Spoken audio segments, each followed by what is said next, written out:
95 apresenta Check-up no rádio.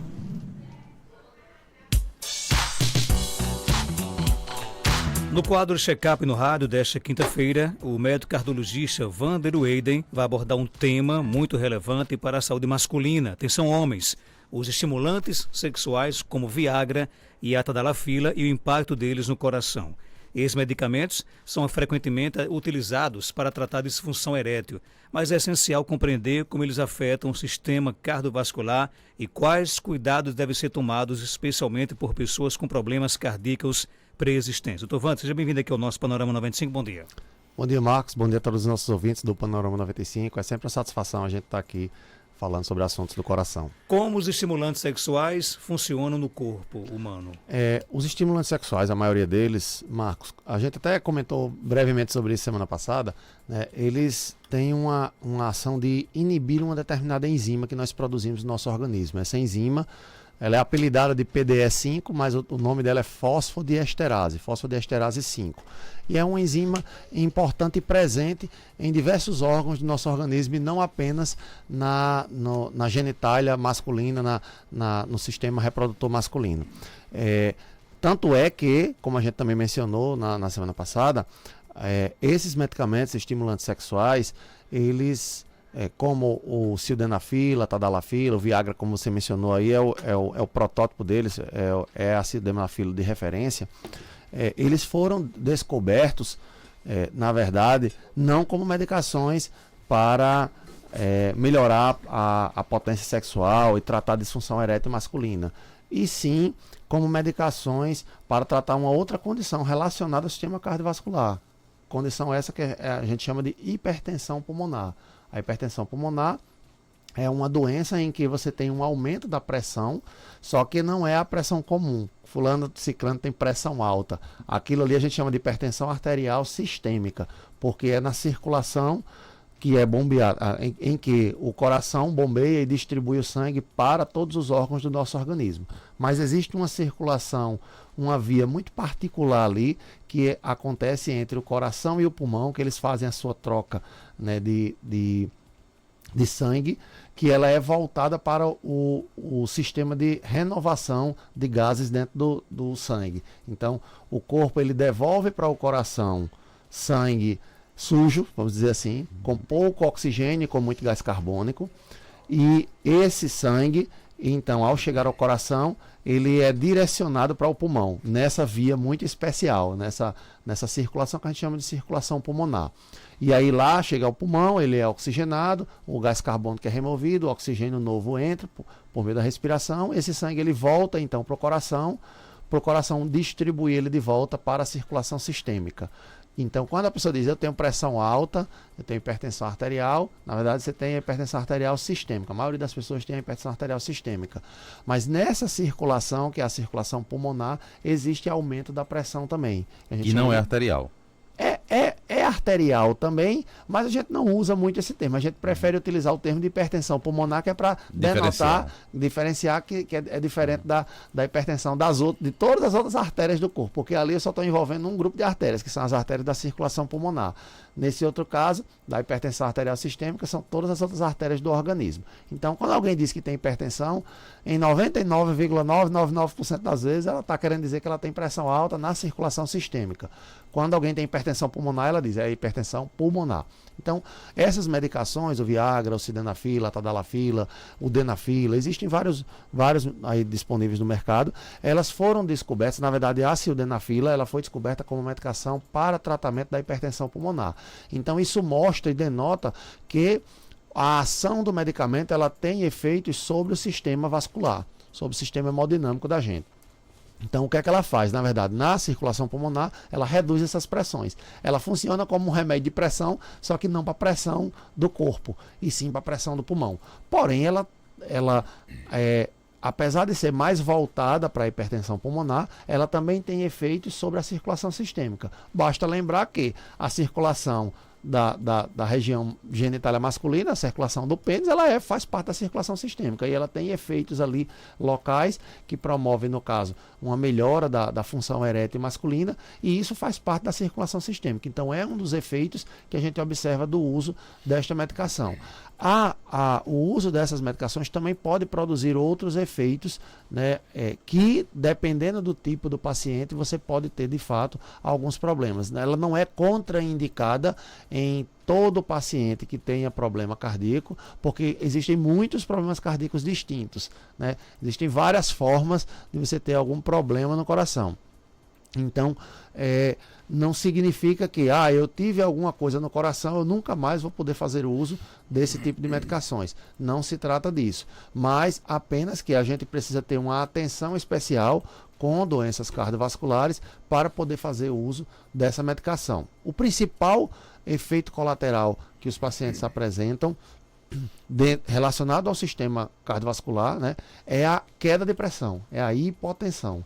Então, essa hipotensão, na verdade, ela advém de um dos efeitos do medicamento, que acaba reduzindo o sangue que vai chegar ao coração. Ao reduzir o sangue que vai chegar ao coração, o coração fica trabalhando seco, o motor bombeando lá seco, sem ter o que bombear. Então, isso acaba resultando em quedas de pressão arterial.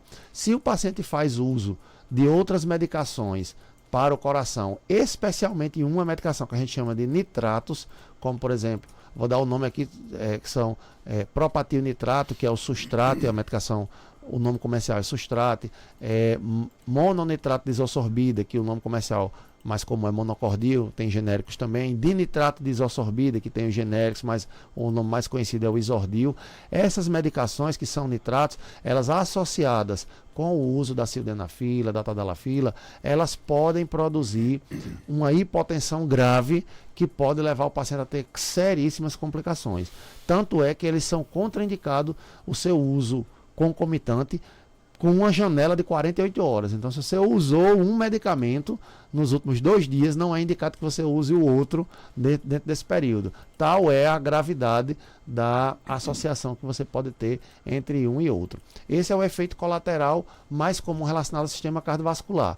Mas, por outro lado, existe uma outra contraindicação que é até mais frequente, que é o paciente que está com a pressão muito alta, 18/10, via de regra, é um ponto de corte, ele tem contraindicação do uso naquele momento, né? Se a pressão está descontrolada naquele momento, é contraindicado que o paciente faça uso dessa medicação. Aí a gente se pergunta, você não acabou de dizer que o remédio baixa a pressão?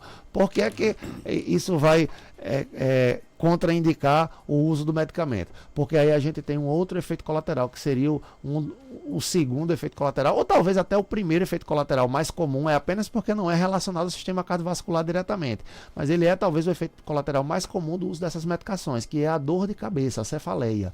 Então, embora o remédio ele possa, e realmente ele produz isso em alguns pacientes, embora ele possa reduzir a pressão arterial, causar hipotensão, especialmente se for associado com outros remédios que baixam a pressão, se você faz uso dessa medicação com a pressão estando muito alta naquele momento e você apresenta uma dor de cabeça, e a dor de cabeça do uso dessa medicação, segundo a descrição dos pacientes, é bem desconfortável, isso pode resultar num aumento ainda maior. Ele não vai reduzir. A pressão não vai reduzir nesse paciente especificamente, porque ele já está com a pressão alta, e aí ele pode ter uma dor de cabeça, e essa dor de cabeça ela vir ser um fator de acréscimo a essa pressão arterial, ou seja, a dor de cabeça produz mais elevação da pressão, e aí você transforma essa situação numa situação mais urgente de ser resolvida, e o paciente passa a ter um potencial de complicações. E se ele não tiver com a dor de cabeça, a pressão diminui? Quando o paciente não tem dor de cabeça, a tendência é a pressão diminuir. Só que a gente não recomenda de o paciente utilizar, porque a gente não sabe se ele vai desenvolver ou não.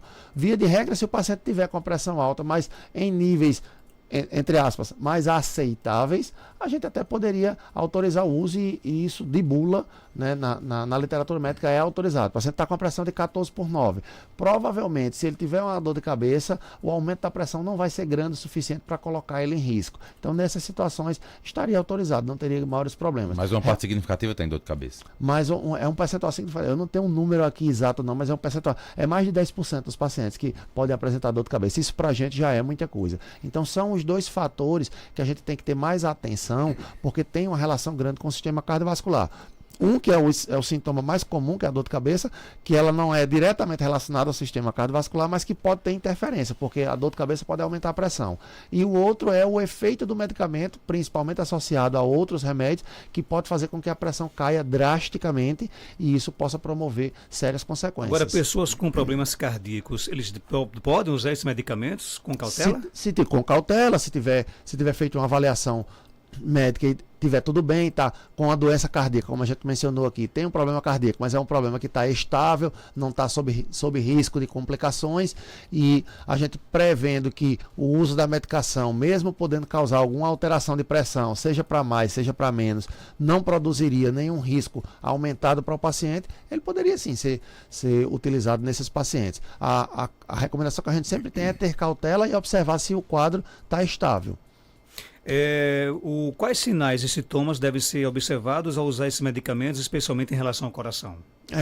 Os principais sinais seriam aqueles relacionados à hipotensão, que a gente mencionou, né? Então, o paciente com hipotensão, ele tende a sentir um mal-estar, às vezes uma sensação de desmaio, às vezes uma sensação de sonolência que vem de forma mais súbita, e alguns costumam queixar-se de uma visão mais embaçada, uma vista mais escurecida, às vezes associada a um sudorese, um suor frio, náuseas com vontade de vomitar e, em alguns pacientes, uma sensação de que vai chegar a desmaiar. Nesse caso aí pode levar à morte? Perder a consciência. Se for utilizado em associação com esse outro grupo de medicação que é o nitrato, existe um risco sim, viu, Geraldinho? Não é isso denota a seriedade de que é usar essa medicação. A gente não essas medicações, inclusive, elas são muito utilizadas, prescrita por amigo, né? Um amigo toma aqui, chega na farmácia e pede. Testei, deu certo, né? Eu testei, deu certo, chega na farmácia, pede,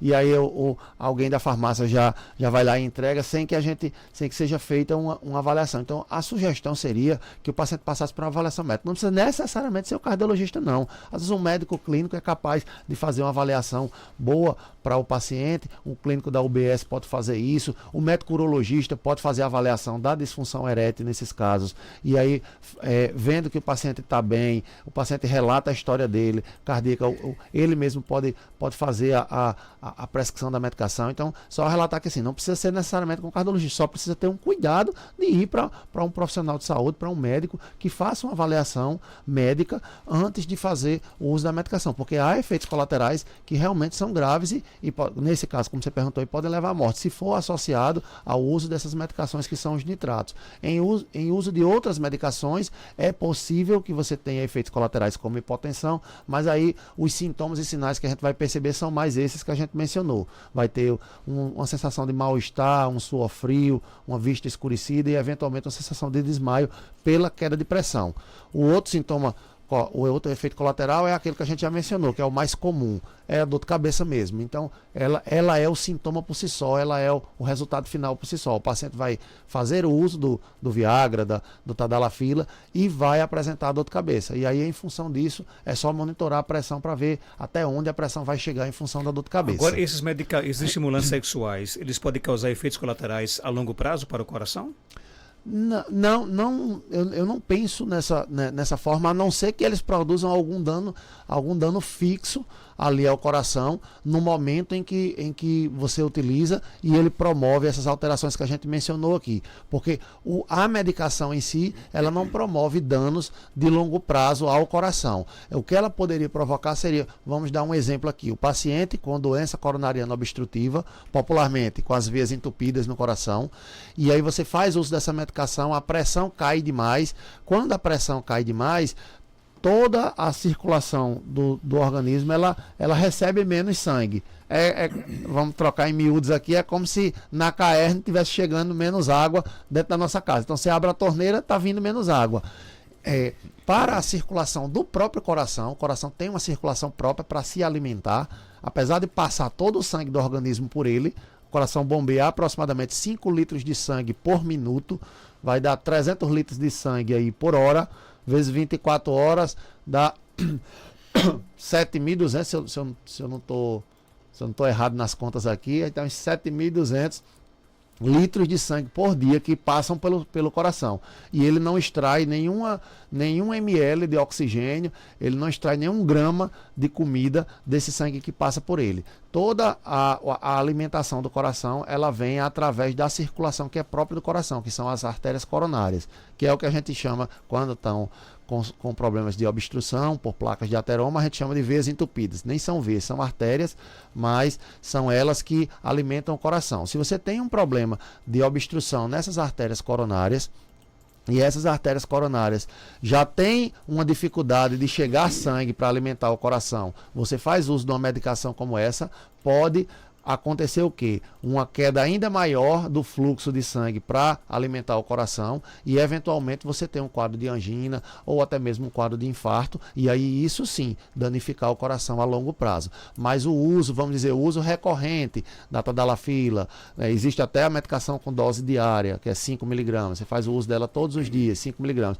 Esse uso recorrente, ou então o uso esporádico, só conforme o necessário, mas que não cause esse tipo de alterações hemodinâmicas, que não danifique de imediato o coração, que aí sim seria uma cicatriz que ficaria no paciente. Ele, via de regra, o uso dessas medicações, ele, via de regra, não causa danos de acúmulo ao coração. Diferente, por exemplo, de anti-inflamatórios, que de vez em quando a gente fala aqui, anti-inflamatórios são substâncias que, quando são utilizadas rotineiramente, muitos anti-inflamatórios também que você pega com o vizinho, pega lá na farmácia, estou com uma dor aqui na coluna, estou com uma dor aqui no cotovelo, aí pega um anti-inflamatório e fica só utilizando, tem um gota, e aí o dedão do pé vive doendo, eu vivo tomando anti-inflamatório. Esses anti-inflamatórios utilizados rotineiramente, utilizados em sequência durante muitos dias, eles podem sim danificar de longo prazo, tanto o coração quanto a pressão e o sistema renal, inclusive. Alguns pacientes às vezes chegam aí a hemodiálise só pelo uso dos anti-inflamatórios. Nesse caso do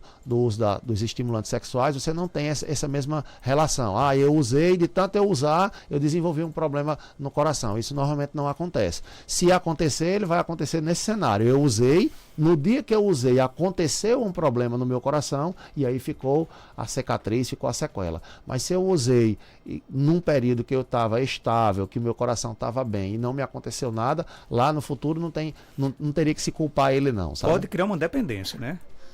Às vezes muito mais psicológica do que propriamente química, né? A dependência química seria o organismo só funcionar usando com o efeito da medicação. Mas o que a gente percebe é que às vezes a dependência é muito mais psicológica do que química. Então, na verdade, não é que o órgão esteja necessitando da medicação, é a cabeça que às vezes está precisando daquela impressão. Eu tenho a impressão de que eu só funciono se eu vou precisar do comprimidinho. Fugindo um pouco do tema, por favor, pergunta do Dr. Wanda uma dúvida a qual tenho. Perdi minha mãe e um irmão com problema no coração.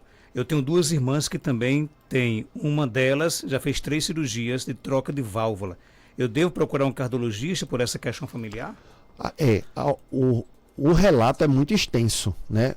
São 4 parentes de primeiro grau aí, mãe e irmão já falecido e 2 irmãs. Se foi exatamente o mesmo problema, pelo que ela relaciona aí, alguma das irmãs que está viva ainda já precisou fazer 3 trocas de válvulas. Se isso daí, na outra irmã que está viva, no irmão que faleceu e na mãe, foi tudo pelo mesmo problema, é recomendado que se faça assim uma avaliação, mesmo com a paciente sem sentir nada, porque há uma grande chance da gente estar diante de um quadro genético aí que possa passar de pai para filho, no caso ela ter herdado essa genética que tenha uma propensão para desenvolver esse problema. Se, porém, a mãe faleceu de um problema de arritmia, o irmão faleceu de doença de Chagas, a outra irmã tem um problema de obstrução nas artérias coronárias e a outra irmã fez uma cirurgia de troca de válvula, então a gente está diante, na verdade, de múltiplos problemas cardiovasculares e talvez o que ela tenha de risco cardiovascular seja um risco da população geral.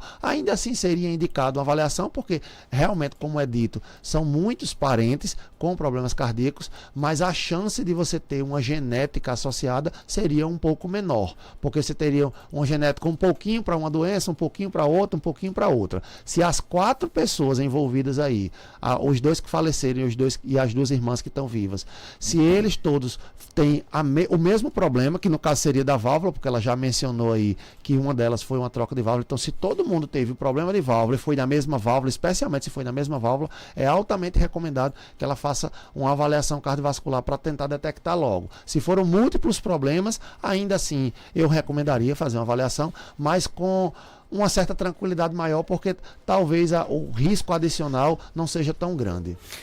Outra pergunta aqui: como os hábitos de vida, como alimentação e atividade física, podem influenciar o uso dos medicamentos com segurança, no caso, em relação à questão do estimulante sexual? Como os hábitos de vida e a segunda coisa seria o quê? Que ele perguntou? A alimentação. E a alimentação, pronto. A alimentação faz parte, inclusive, dos hábitos de vida, né? Como é que os hábitos de vida interferem nisso? Os hábitos de vida, eles são um herói silencioso na vida de qualquer um que pratique bons hábitos. Fazer um exercício físico, manter-se dentro do peso e alimentar-se com uma dieta saudável são heróis silenciosos que vão construindo um futuro mais adequado e um futuro onde você tem mais saúde, onde você tem mais qualidade de vida e onde você, principalmente, não desenvolve as doenças. Eu estava comentando isso ontem, Marcos, com um dos pacientes do nosso consultório. É tão difícil a gente perceber isso, porque a nossa mente, o nosso cérebro, ele foi treinado para perceber os alertas. Então, isso vem do tempo das cavernas. Então, o nosso cérebro foi treinado para sair das cavernas e procurar onde está o perigo e afastar-se do perigo. Então, a gente tem um olhar que se volta muito mais para os perigos do que para as coisas boas, ou principalmente sobre aquela coisa que não aconteceu. A gente não tem esse olhar muito voltado para isso. Então, como é que a gente vai exemplificar melhor? Eu não fiz nada de bom na minha vida, não tive nenhum hábito bom, depois de 30 anos de maus hábitos, eu desenvolvi pressão, diabetes e estou aqui perto de ter um infarto. Aí eu consigo enxergar isso, e todo mundo ao redor enxerga, fulano está com pressão alta, fulano está com diabetes, fulano está está na iminência de ter um infarto, vai precisar operar o coração. Isso a gente enxerga muito bem. Aí o que é que a gente não enxerga? O vizinho de fulano, que é cicrano, que a vida toda teve bons hábitos, não fumou, não bebeu, procurou ter noites de sono adequadas, comia adequadamente, praticava exercícios físicos e que hoje não tem pressão alta, não tem diabetes e não está prestes a fazer a cirurgia do coração, mesmo sendo da mesma idade do que o vizinho fulano. Então, cicrano, que teve uma vida boa, sabe o que a gente faz? A gente olha para ele e diz, cicrano é o cabo que faz exercício, é o cabo que tá dentro do peso, é o cabo que é magrinho. Mas a gente não diz assim, cicrano não teve um AVC, não, porque parece até que você está desejando isso, mas não é. A gente não percebe que a gente evita determinadas doenças. A gente tem um olhar para olhar assim, fulano teve a doença, mas a gente não tem o olhar para dizer assim, ao longo de 30 anos eu construí bons hábitos e ao longo de 30 anos eu não tive determinadas doenças e hoje eu ainda não tenho essas doenças. Então, os hábitos de vida, como é que eles influenciam no uso dessas medicações? Eles são um fator protetor e eu diria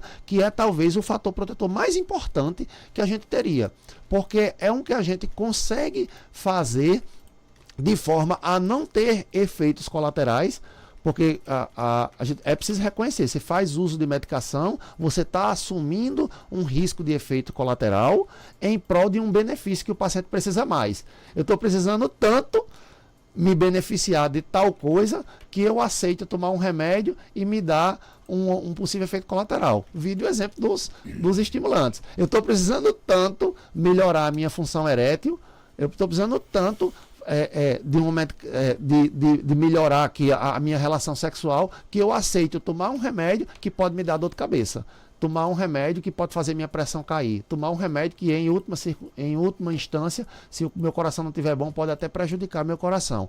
Então, a gente criou ao longo dos anos uma cultura em que às vezes a gente transfere toda a responsabilidade para os comprimidos.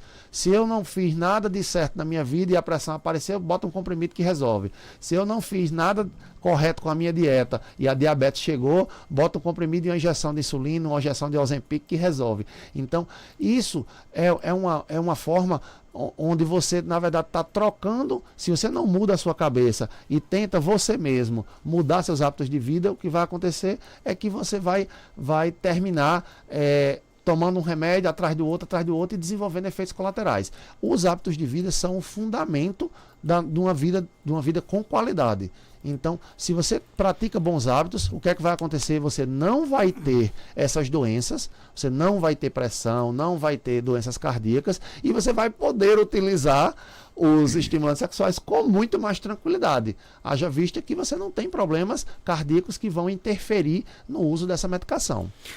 Bom dia, Marcos Dantas, Dr. Vander, depois que entrou na CL, é isso? Acho que é SL, né? SL, aliás, né? O homem está correndo muito bem. Ontem ele estava dando tiro, né? Mas Marquinhos, nosso xará, e só está faltando você, Marcos Dantas. Eu vou demorar um pouquinho a entrar na corrida aí.